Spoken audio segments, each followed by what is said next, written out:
Bonjour la famille et bienvenue aux nouveaux abonnés. Si c'est la première fois que tu croises ma chaîne, je t'invite à prendre place, à t'abonner.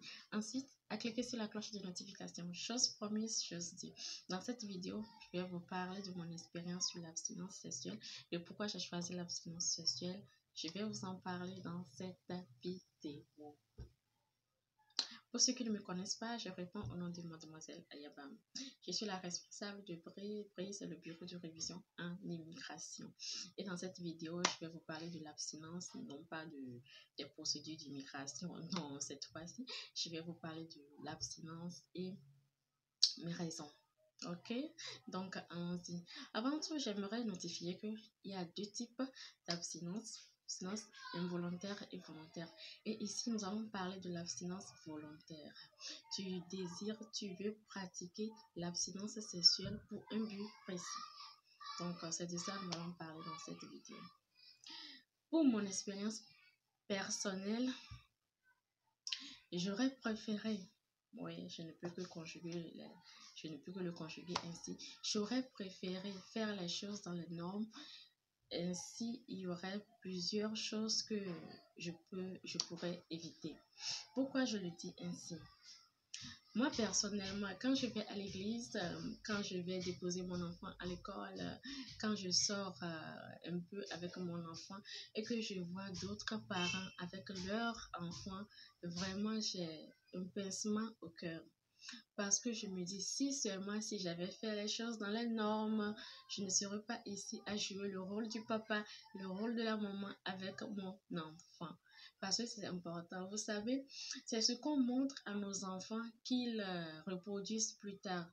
Parce que les enfants, ce n'est pas ce que tu dis dans la bouche qu'ils vont prendre, mais c'est l'acte que tu poses. J'ai fait l'expérience là avec mon enfant. Oui, quand tu lui dis, hey, chérie, ne fais pas ça, et que toi tu le fais, mais maman, toi tu le fais. Toi, tu le fais. Donc, ce que je lui ai dit même, ben, c'est parti en fumée. Mais c'est ce que j'ai fait qui reste. Et donc, quand tu vis ou quand tu éduques seul ton enfant, il faut le garder en tête que cet enfant va grandir comme ça. Moi, je n'accuse pas les homos, les PD parce que vous savez, quand on autorise un homme et un homme à adopter un enfant, c'est clair que lorsque l'enfant là va grandir, mais dans sa tête, il va se forger ça. Donc, c'est normal d'avoir un papa homme, une maman homme, ou soit il est possible d'avoir des parents du même sexe. Donc, il va vouloir le reproduire. Dans sa tête, c'est normal. Dans sa tête, c'est très normal. Donc, c'est ça. D'après mon expérience, c'est ça. Même des fois, quand je vais à l'église et que je vois à côté de moi une famille, un couple, le papa, la maman et les enfants, c'est vrai que je suis à l'église, mais j'ai un pincement dans mon cœur. Je me dis, si seulement si j'avais fait les choses dans les normes, certainement qu'à l'heure là, je serai avec l'enfant, le papa, et puis on formera une famille ensemble. Donc, ce sont des choses qui m'ont vraiment motivée. Ce sont des choses qui me motivent vraiment à pratiquer l'abstinence. Oui, je sais que j'ai déjà un enfant. Certains vont dire que non, c'est pas possible, c'est pas normal. C'est très possible et c'est très normal. Parce que c'est quelque chose qu'on définit en nous. Je veux pratiquer telle chose pour avoir ça. Je vais pratiquer telle chose pour être à ce stade-là. Donc, c'est vraiment important de se fixer des objectifs. C'est vraiment important de se dire, de le dire au fond de nous et puis de le faire aussi. Avec l'aide de l'Esprit Saint, je suis sûre que ça va aller.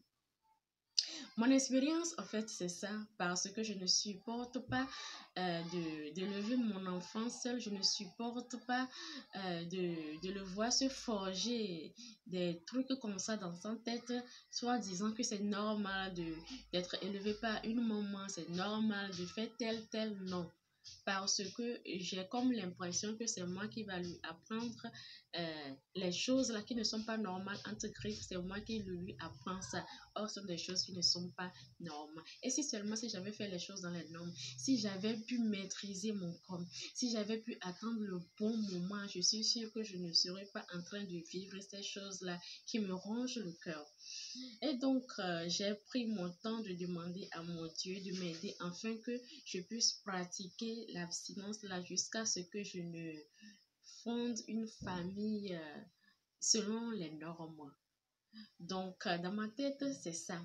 Et dans ce que je veux faire, dans mon parcours, genre ce qui me motive, me pousse à pratiquer l'abstinence, c'est ça. Donc, ainsi, c'est mon expérience à moi. C'est ce que j'ai prévu partager avec vous aujourd'hui. Parce que je vous assure que c'est pas facile. Je parle à mes sœurs qui n'ont pas encore l'idée, là, qui ne savent pas l'importance de ça. Je vous parle dans cette vidéo. Ce n'est pas évident, oui, c'est pas évident parce que c'est très compliqué de vivre seul, d'être à la charge de son enfant, d'être à la fois le papa et la maman pour son enfant, c'est très compliqué. Et pour éviter ces choses-là, je vous invite vraiment à pratiquer l'abstinence et à attendre le bon moment. Quand tu attends le bon moment et que tu as ton mari et que vous avez votre famille, le foyer est parfait, je vous assure que les choses vont comme sur des roulettes parce que le mariage, c'est Dieu même qui l'a instauré. Et donc, quand vous attendez le bon moment et que le bon Dieu vous donne la bonne personne, mais vous allez vivre tellement heureux, vous allez vivre tellement waouh. Donc, je n'aimerais pas qu'une sœur soit dans cette situation, dans ma situation, parce que je vous assure que ce n'est pas du tout de l'eau à boire, c'est compliqué. Quand tu amènes ton enfant à l'école, que tu vois un autre enfant qui vient avec son papa, avec sa maman, et ton enfant te demande, mais maman, mon papa ne vient pas, maman, papa ne... Quoi, ben, ce sont des choses vraiment qui travaillent la femme, en fait, qui vont te travailler et qui vont te mettre en question. Tu vas te mettre en question, pardon. Tu vas tellement te morfondre parce que, vous savez, je pense que c'est ce que nous faisons que nos enfants voient et ils vont reproduire ce que les parents font. Donc, je vous invite vraiment à le pratiquer et à mettre la prière aussi au quotidien. C'est-à-dire, essayez de toujours prier avec vos enfants, essayez de les montrer le bon chemin, essayez toujours de donner le meilleur de vous-même. Ainsi, tout ira pour de mieux parce que c'est important, c'est important.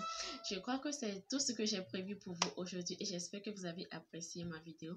Si vous l'avez appréciée, faites-moi des pouces en l'air et aimez la vidéo. Comme ça, vous allez m'encourager. Merci beaucoup à tout le monde et puis passez une belle journée. Et dans la barre de description, je mettrai les versets bibliques. Je mettrai les choses pour motiver, pour édifier et quelqu'un, pour motiver quelqu'un à vraiment réussir son projet, à vraiment réussir sur parce que c'est pas facile, c'est pas facile, quelque chose que tu fais d'habitude de le laisser d'un jour comme ça, c'est pas facile, mais avec l'aide de Dieu ça va aller, avec l'aide de Dieu on va y arriver. Bisous à tout le monde et puis on se dit à la prochaine.